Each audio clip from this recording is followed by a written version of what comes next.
اپنا حال یہ ہے کہ میلاد کے جلوس کے اندر ہزاروں بندہ ہوتا ہے اور جیسے ہی زہر کی نماز کا وقت ہوتا ہے 99% لوگ اپنے گھروں کو لنگر اور نیاز لے کے چلے جاتے ہیں, مسجد میں 1% لوگ بھی مشکل سے جاتے ہیں. اور تھوڑی دیر پہلے لگ رہا ہوتا ہے کہ اس وقت دنیا میں اگر سب سے بڑے عاشقان رسول ہیں تو وہ اس مجمع کے اندر موجود ہیں. دوسری طرف 10 محرم کے جلوس کے اندر لگ رہا ہوتا ہے کہ آج اگر کوئی بھی یزید سامنے آئے گا وہ بچے گا نہیں, کیونکہ یہ عاشقان حسین نکلے ہوئے ہیں.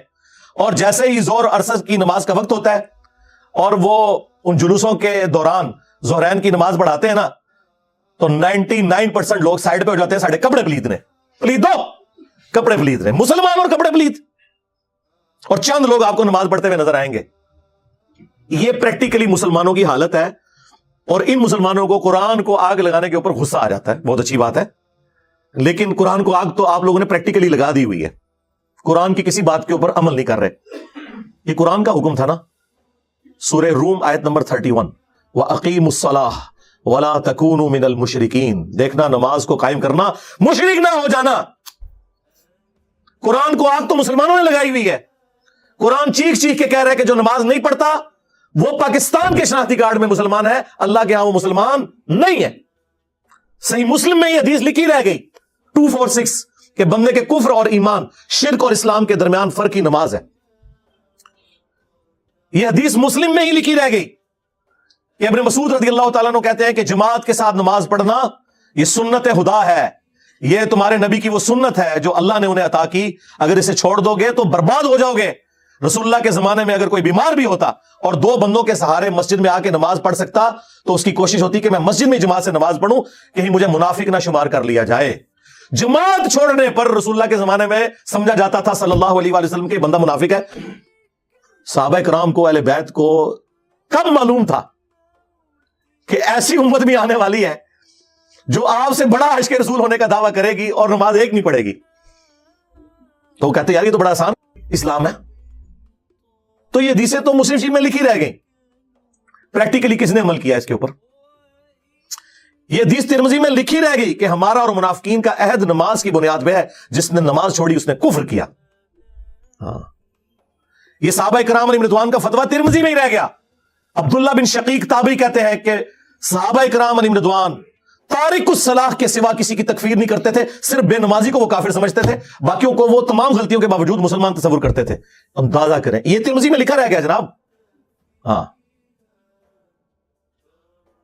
ہم جب چیخ چیخ کے یہ باتیں بیان کرتے ہیں لوگ کہتے ہیں یار یہ کس قسم کی باتیں کر رہے ہیں, یہ کہاں پہ لکھی ہوئی ہے؟ سرکار کتابوں میں لکھی ہوئی ہے. یہی تو ہم آپ سے کہہ رہے ہیں کہ مرنے سے پہلے اے مسلمان کر لے اس پہ غور, کتابوں کا خدا اور ہے, بابوں کا خدا اور.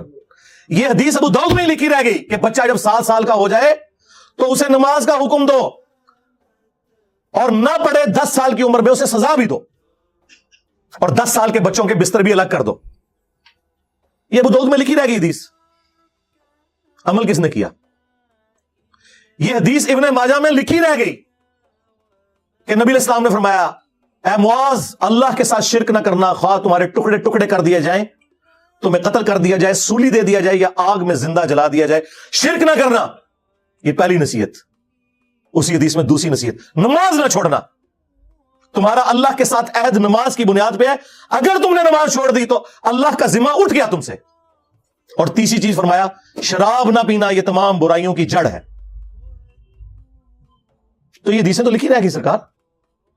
یہ حدیث مسند احمد میں ہی لکھی رہ گئی کہ نبی علیہ السلام نے فرمایا کہ نماز قیامت کے دن نمازی کے لیے دلیل, نجات اور نور ہوگی, اور جو نماز نہیں پڑھتا قیامت کے دن نہ اس کے لیے کوئی دلیل ہوگی اللہ کے حضور بچنے کی, نہ نجات اور نہ کوئی روشنی, نور جو پولیس راہ سے گزرنے کے لیے قرآن میں آیا نا وہ نور. اور پھر نبی السلام نے فرمایا کہ بے نمازی کا حشر اسی حدیث میں آتا ہے, فرعون, قارون اور حامان اور امیہ ابن خلف کے ساتھ ہوگا. ہاں جی, کچھ بھی ہے تیرے محبوب کی امت سے ہے. محبوب تو پہلے ہی بتا گیا کہ بے نمازی تیرا حشر تو فرعون کے ساتھ ہونا ہے, تیرا حشر قارون کے ساتھ ہونا ہے, امیہ ابن خلف کے ساتھ ہونا ہے. اور یہ تو میں آپ کو صرف ایک بات کر رہا ہوں. اب اگر میں قرآن کی توحید بیان کرنا شروع کروں تو قرآن کے پہلے صفحے کا ٹیسٹ دنیا کے کروڑوں مسلمان پاس نہیں کر سکتے. ایاک نعبد و ایاک نستعین, یہ قرآن میں لکھا رہے گا. ماشاءاللہ فجر کی نماز میں یہ پڑھ کے نکلتا ہے اور مسجد کے ساتھ جو دربار ہے ریگولرلی حاضری دے کے اس بابے سے بھی مانگ کے گھر آتا ہے. کیا نماز تو پڑھی؟ تو مسلمان ہے. تیری ہر نماز کی ہر رکعت میں تو یہ نہ پڑھے تیری نماز ہی نہیں ہوتی. ایاک نعبد و ایاک نستعین. اے اللہ عبادت بھی تیری کریں گے, دعا بھی تجھی سے مانگیں گے, مدد بھی تجھی سے مانگیں گے. یہاں مدد مانا دعا کے ہے, لیکن یہاں مولویوں نے پھر پٹی پڑھا دی. ان کا نہیں جی نہیں جی, امی سے روٹی نہ مانگے. اندازہ کریں قرآن کا مذاق اڑا رہے ہیں, حالانکہ انہیں پتا ہے کہ قرآن میں یہ آیت موجود ہے وَتَعَاوَنُوا عَلَى الْبِرِّ وَالتَّقْوَى وَلَا تَعَاوَنُوا عَلَى الْإِثْمِ وَالْعُدْوَانِ. نیکی اور پرہیزگاری کے کاموں میں ایک دوسرے کی مدد کرو اور برائی میں الگ رہو. قرآن نے بتایا ہے کہ اللہ نے دنیا کو اسباب کے ساتھ جوڑا ہوا ہے. یہاں ایاک نستعین میں دعا کے اعتبار سے بتایا جا رہا تھا کہ غیر اللہ سے نہیں کرنی. ظاہری اسباب کا تو قرآن میں حکم ہے, لیکن دیکھ لیں. اور پھر جس شان سے اللہ تعالیٰ نے سورۃ النمل میں ذکر کیا, حیران کن بات آپ کو بتاؤں, اہل تشیع کے ہاں صبح و شام کی دعاؤں میں سنت اذکار میں سورۃ النمل کی آیت نمبر 62 پڑھی جاتی ہے. ترجمہ نہیں کبھی کسی نے پڑھا. اور ہمارے جن اسٹوڈنٹس نے پڑھا جو شیعہ مکتب سے تعلق رکھتے تھے, کیونکہ میں نے اس آیت کو اتنی دفعہ کوٹ کیا, انہوں نے کہا ہم تو یہ صبح شام پڑھتے ہیں, ترجمہ پڑھا تو انہوں نے کہا یار یہ آیت پڑھ کے بھی سب سے زیادہ شرک ہم کر رہے تھے, کیونکہ اس آیت کے اندر کیا لکھا ہے, امن یجیب المضطر اذا دعا. بھلا بتاؤ کون ہے جو تکلیف میں گھرے ہوئے شخص کی فریاد کو سنتا ہے, وَيَكْشِفُ السُّوءَ, اور اس سے اس کی برائی کو تکلیف کو دور کر دیتا ہے, وَيَجْعَلُكُمْ خُلَفَاءَ الْأَرْضِ, اور تمہیں اگلوں کا خلیفہ کرتا ہے زمین پر, تمہارے ماں باپ کے مرنے کے بعد تم, تمہارے مرنے کے بعد تمہاری اولاد کو. اَإِلَٰهٌ مَّعَ اللَّهِ, کیا اللہ کے ساتھ کوئی اور معبود بھی ہے؟ قَلِيلًا مَّا تَذَكَّرُونَ, لیکن بہت کم ہی تم نصیحت حاصل کرتے ہو. بالکل صدق اللہ العظیم, بہت کم لوگوں نے نصیحت حاصل کی. اس آیت میں کلیئر کٹ لکھا ہے کہ جو اللہ کے سوا کسی اور سے دعا کرتا ہے گویا وہ اسے خدا بنائے ہوئے ہے. یا علی مدد کا مطلب سادہ نہیں ہے, اس کا مطلب ہے کہ آپ نے مولا علی کو اللہ کے مقابلے پر خدا تصور کر لیا. نہیں جی ہم تو انہیں اللہ کا بندہ مانتے ہیں. نہیں جناب, قرآن تو یہ کہتا ہے کہ اللہ کا بندہ مان کے یا بغیر بندہ مان کے. جب تمہارا یہ عقیدہ ہے کہ اللہ کے سوا کوئی تمہاری تکلیف دور کر سکتا ہے, جی پیچھے اللہ ہی ہے, اچھا اللہ پیچھے رکھنے ہنستے. یہ دیکھیں حدیث میں لکھا ہوا ہے نماز کا طریقہ, اور نہیں جی ہمارے امام صاحب نے بھی تو وہی کچھ بتایا نا, پیچھے تھے اتنے بھی نبی الاسلام نے, نبی الاسلام پیچھے رکھنے کے لیے. میرے نبی صاحب ہے ہی کوئی نہیں, تیرے بابے تھے شے ہی کوئی نہیں, اللہ پیچھے, رسول پیچھے, آگے تمہارے بابے. عزتیں اویل کی ہیں تم نے اللہ اور اس کے رسول کے نام کے اوپر, چندے کھائے ہیں تم نے رسول اللہ کے نام کے اوپر صلی اللہ علیہ وآلہ وسلم, سواریاں سوار کی ہیں تم نے مکے اور مدینے کے نام کے اوپر, اور غداری کی ہے اپنے دین کے ساتھ. ممبروں پہ چڑھ کے کہتے ہو قرآن و حدیث ڈائریکٹ نہ پڑھنا گمراہ ہو جاؤ گے. واہ, یہ کوئی یہودی یا نصرانی آ کے بات کرے ہم منہ توڑ دیں, جس طرح آج آگ لگانے کے اوپر قرآن کو ہمیں کتنا غصہ چڑھا ہوا ہے. تیرا مفتی ہر جمعے کو کھڑا ہو کے کہ قرآن اور بخاری ڈائریکٹ نہ پڑھنا گمراہ ہو جاؤ گے. آگ تو یہ لگا رہا ہے, وہ آگ تو ایک دن تھی, اس سے کوئی فرق نہیں پڑا. قرآن کے ملینز آف کاپیز دنیا میں موجود ہیں, ملینز آف حافظ قرآن ہے, قرآن کو کوئی آگ نہیں لگا سکتا, دنیا سے ختم نہیں کر سکتا. اصل جو چور چھپا ہوا ہے وہ تیرے اندر چھپا ہوا ہے, جو یہ علماء ہے شیاطین, جنات اور انسانوں میں سے شیاطین, جو تمہیں یہ کہہ رہے قرآن ڈائریکٹ نہ پڑھنا گمراہ ہو جاؤ گے, اور تم کہتے ہو مفتی صاحب نے فرما دیا. سبحان اللہ. دنیا میں اگر کوئی مفتی صاحب لمبی داڑھی اور پگڑی اور ہاتھ میں تسبیح کے ساتھ آپ کو کوئی 2 نمبر چیز دے دیں, آپ ایک استری خریدنے کے لیے جائیں اپنے کپڑے کرنے کے لیے, اور اس پہ جعلی مور لگا کے وہ بندہ آپ کو وہ استری دے دے, اور آپ کو بعد میں پتا چل جائے اس نے دھوکہ کیا ہے, تو آپ کیا کہیں گے؟ مفتی صاحب نے فرما دیا استری شریف. آپ غصے میں بھرے ہوئے جائیں گے اور کہیں گے کہ تو داڑھی رکھ کے بےایمانی کر رہا ہے, کہیں گے نا. تو یہ داڑھی والے جو مولوی ممبروں پہ چڑھے ہوئے جھوٹ سکھا رہے ہیں آپ کو, ان کو کبھی آپ نے کہا نہیں. آپ فرق دیکھ لیں, جہاں آپ کی دنیا کا نقصان ہوتا ہے نا, نہ آپ کو مفتی کی داڑھی نظر آتی ہے, ہو سکتا ہے آپ جا کے آگ لگا دیں اس کی داڑھی کوئی, لیکن جہاں آپ کا دین کا نقصان ہو رہا ہے آپ کہتے ہیں مفتی صاحب نے فرما دیا. وہاں ہم لاکھ چیختے رہے کہ یار یہ مفتی صاحب آپ کو اپنے بابوں کا دین بتا رہے ہیں, کتابوں میں دین کچھ اور لکھا ہوا ہے, ٹس سے مس نہیں ہوتے. تو یہ قرآن کی توحید کا ٹیسٹ نہیں تھے پاس کر رہے. ایک جاہل سے جاہل مسلمان کو بھی یہ بات سمجھ آنی چاہیے کہ بارش کون برساتا ہے؟ اللہ. ڈیوٹی کس کی ہے؟ فرشتوں کی. کیا ہم بارش فرشتوں سے مانگیں گے یا اللہ سے؟ تو بات ختم ہو گئی. ڈیوٹیاں لائی ہیں جی بابیاں دیا, اور چھڑ دیں ڈیوٹیاں لائی ہیں.